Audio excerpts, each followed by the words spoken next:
Okay then, this is Matt Fraser once again with ROCKFLESH, and tonight we're at Manchester Academy with ERRA. How are you doing, guys? Good. Looking forward to tonight? Absolutely, yeah. Awesome. So, your first UK headline tour, I believe, and this comes straight on the back of some European dates. I believe you got a couple at the end of this, a couple before this. How's it gone so far, the tour in total? Wonderful. Yeah, fantastic. And where's been your favourite place in Europe? Oh, don't do this.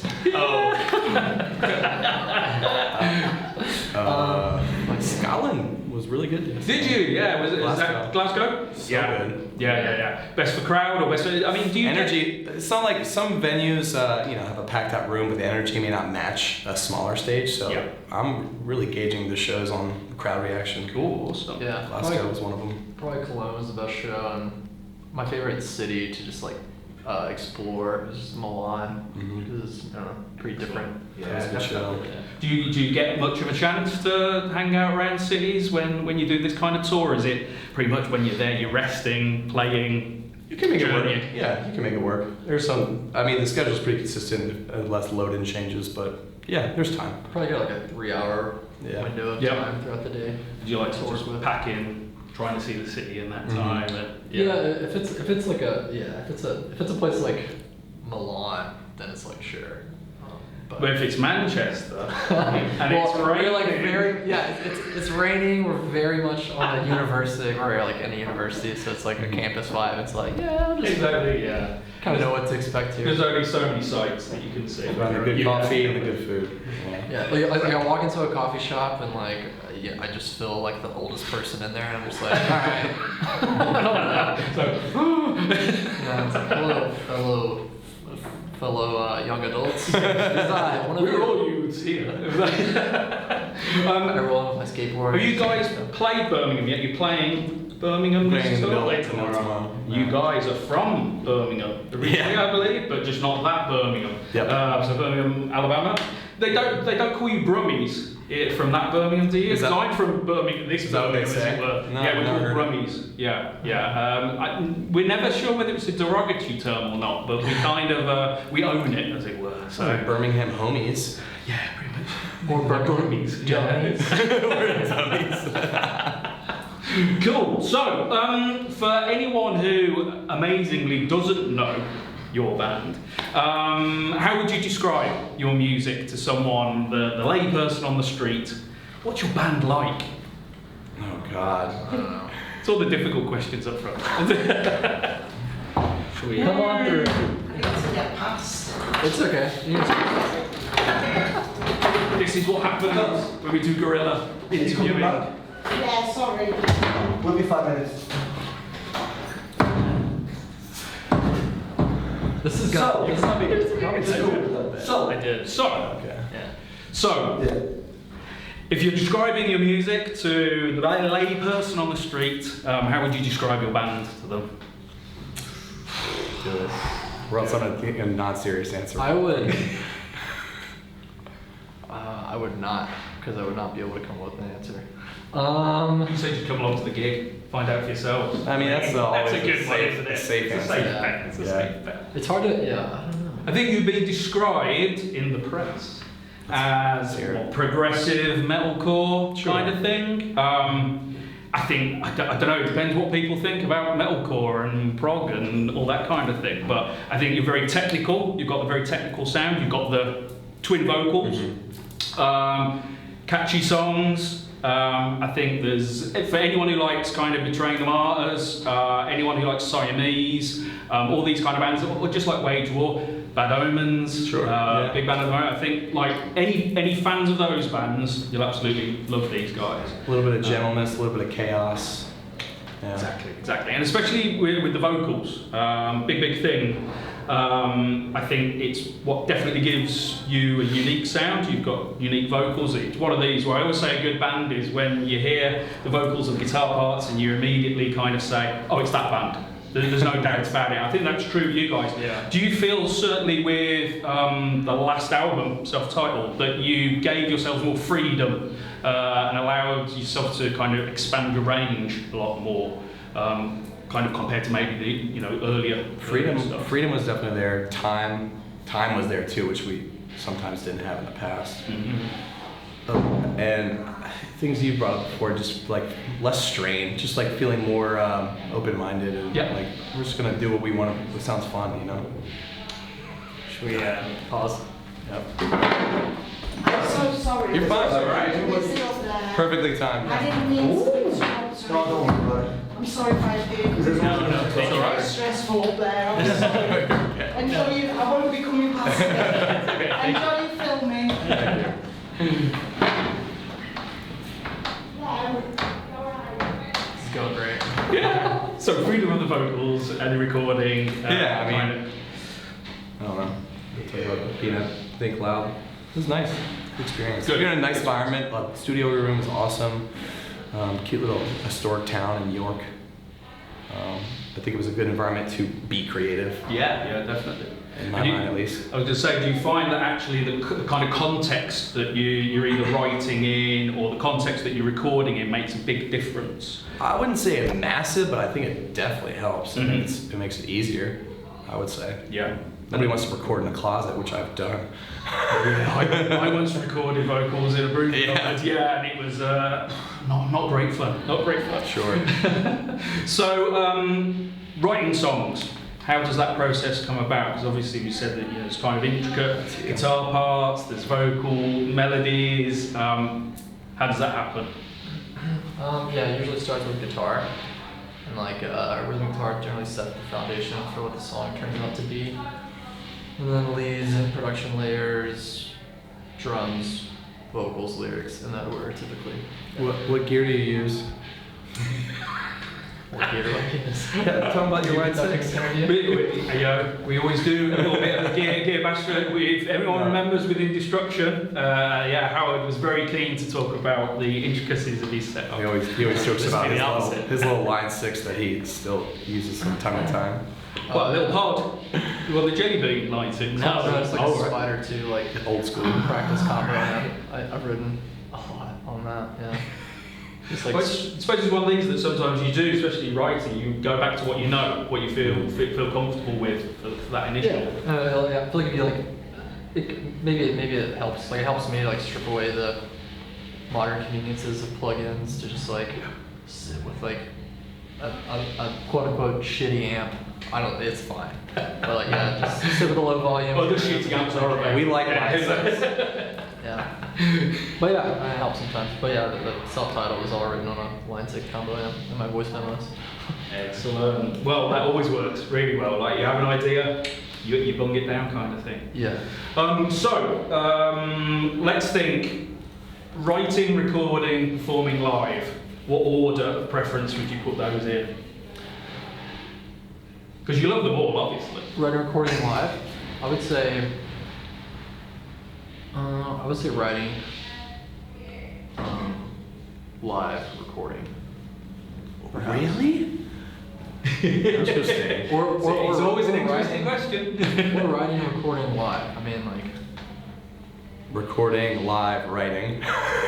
Because I'm super hard on not because I don't like it, because I'm so hard on myself, and every time I go back, I'm like, trash. Perfectionist. Yeah, Yeah. well, I always do the comparison thing, but like, the bar's set high and the standards are high and the competition is high, so, you know. Exactly. I think it depends on the time. Like now we're so due for like the next record. True. So right now like writing and recording feels very important, but when you've just finished a record, like all you want to do is go play.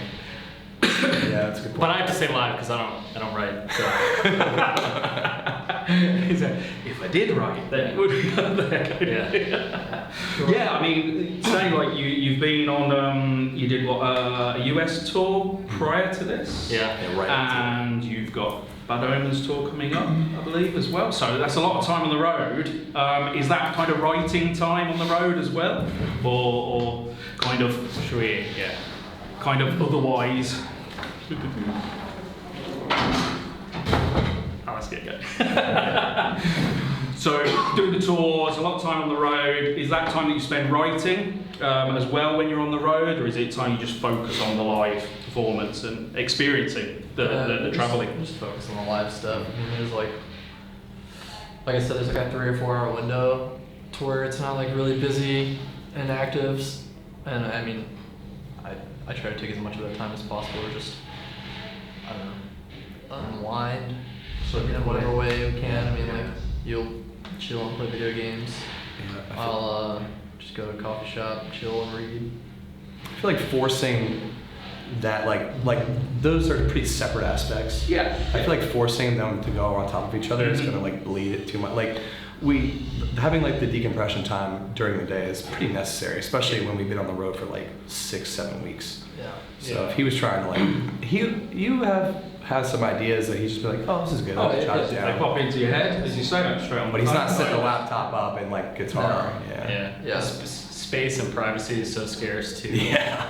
Even if it was an objective, like 4 bands sharing spaces, you know, exactly. Is a lot. Ideas will get started on tour, like maybe like a riff or something will come in there, and I'll just save it, voice memo it, and like work on it when I get home.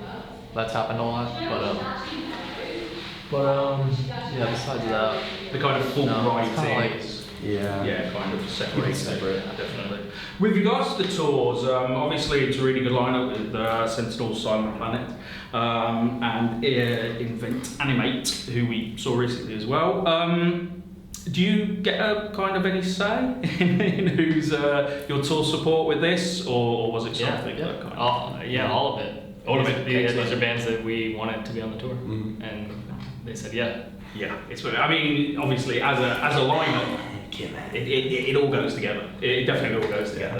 The full band. Yeah, I mean, there's always a struggle with like who's available and during what time frame, and maybe a band was just here, or so you know there are always hoops to jump through, but it worked out. Perfect. We love those boys, all of them. So they're all good bands. Good. Remember, Okay. you'll get to read about it all in the review. So don't forget that. Okay, let's just do some fairly quick fun questions. Okay. So, if ERRA was a drink, alcoholic or non-alcoholic, what drink would ERRA be? Oh, White Claw. I don't know. Espresso tonic. Ooh. there are 2 White Claws, an espresso tonic, an IPA, and an old fashioned. Yeah, we like cocktails. We like Old fancy fashioned's cocktails. good one. Yeah. I don't know. Maybe like a beer and a shot type of combo. Nice. Those. So, like, do you like a classic old fashioned Okay. or any of the crazy ones? A Basil Hayden's and a White Claw. How about that? It's a good whiskey. It's a Well, much that's better. It's a fine. much better array than we had with Paul Bearer, who said piss. Because they said, "Oh, we've been on the road so much, we just drink our own piss now." I said, "You can choose Great. anything. It's fine." You know. So it is one of these ones. If you could take any person, real or fictional, from the world, and add Dead them or to your alive. band, dead or alive, anyone at all, and add them to your band, who would you add? I know. Jim Carrey from the scene when he was on stage with Cannibal Corpse in The Pet Detective. That's a good call. That's a great That's a answer. damn good call. Damn good call. And kind of, well, maybe this will be a little bit of a segue. The biopic of ERRA that will obviously come along one day. Who's playing each of you in it? Oh, God. Well, their classic is pretty set in stone. Which is Legolas. really? Orlando Bloom. I'll take it, but I I don't love think it lines up. You can have anyone at all. it. Adam Sandler for me. That's a good one. How about you, Jesse? James McAvoy. James McAvoy. Oh yeah, true. This is true. It's a good one. I like it. I think he's, you know, I can see that. much more handsome. They're both handsome. It's all good. It's all good. So, what else we've got? We've got ERRA Fest. So, you're putting on your own festival. Ooh. Who are you having headlining it? Who are you having down the bill? You can have different stages. You can have non-musical stuff. We've had some pretty crazy ideas on this previously. So, anything goes. Who and what would you have at your festival? Bryce. Deftones. Good call. Good call. Bryce, Deftones, 9 Inch Nails. 9 Inch Nails. Yep. I'm definitely coming. Sugar. It's fine. Sugar Ice. Would you play your own festival? And if so, You have to where play- on the bill you have would to you play go? your own I think you do. You have We'll to. go in the middle. It's main stage. But early, in the middle, whatever. When people are still with it. Yeah. Yeah. So they remember to go and buy merch and that kind of thing. Yeah. Invent Anime would have to be there. Yeah. Boys. Yeah, so you tour a lot with those guys, don't you? The previous US tour and the Like our brother band. Yeah. So is that just something that came about kind of organically with those guys, or Did have it? you just known them? I think so. They just follow you around, I you think it follow was them pretty around. organic, yeah. I mean, I've been like pretty close with Keaton and Caleb and their old drummer Trey for 10 years now. Yeah. So yeah, they're just like really good friends. Good stuff. Yeah. Some of it is us asking them, and some of it's just serendipitous. Like the Bad Omens thing was Bad Omens' choice, but it works out nicely. Classic. Yeah. He's like, oh, it's you guys getting. Yeah. I'm sure they're sick of us. Okay, imagine now you're like 100 odd years old. You're playing your farewell tour. It's the final gig. What is the final song you play as the band on your farewell tour? And you can't say the number one hit that you're about to write in a few months' time. It's like as is now. Snowblood's like the ultimate last song, but Yeah. it's not my favorite one. My favorite one would be Vanished Canvas. That would be my. With guest vocals? Oh, that'd be nice. No, because No, or you just want your final song to Yeah, true. because Courtney Yeah. sang my favorite part of the song, and You want to sing it. I want it back. Yeah. I'm taking it back. That's fair. Basically, Courtney from Spirit Box guests on the recording, just for anyone who doesn't know. So that's what you'd like to play last, but you think you should play Snowblood last. Yeah. That one's just my favorite song. But, That's a good ender. It's one of these questions, isn't it? Whether you play what you think the crowd, the fans want, or what you kind of want, kind of thing. Yeah. Which you could do double encore, couldn't you? Of course, we'll ultimately always do what the fans want. Yeah.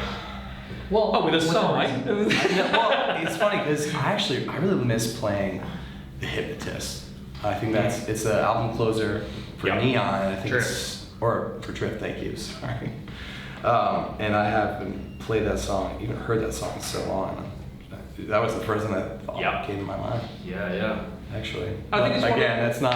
I don't know how well that would actually go. But it's one of these that I think often we say a band who's enjoying themselves, a band who are feeling it on stage, and obviously, they're all your songs, but that translates to the crowd and they're enjoying it as well anyway. So I say go for it. I've also found that if you find a song that you like playing and you just play it a lot, it'll become an expected and popular song too. Exactly. You know? Exactly. Nice. It just goes over well, I think we kind of did that with Psalm and Soul Absentia. I feel like Soul Absentia was kind of requested though. Yeah. We've on the last tour we did, we kind of just played songs we wanted to play. Yep. And they weren't all the most popular songs, but They went we just over had fun well. doing it. I was Yeah. gonna say. Yeah, exactly. They're always going to come over well if you guys are enjoying it, kind of thing. So. Yeah. Okay, so as you said, you've got the tour coming up with Bad Omens, who I saw the other day in Manchester. Phenomenal band. It's great. Should be a great tour. Yeah. It'll be a great tour, definitely. What else have you got coming up for the rest of the year and moving into next year as well, even? Nothing announced. Yeah, nothing official.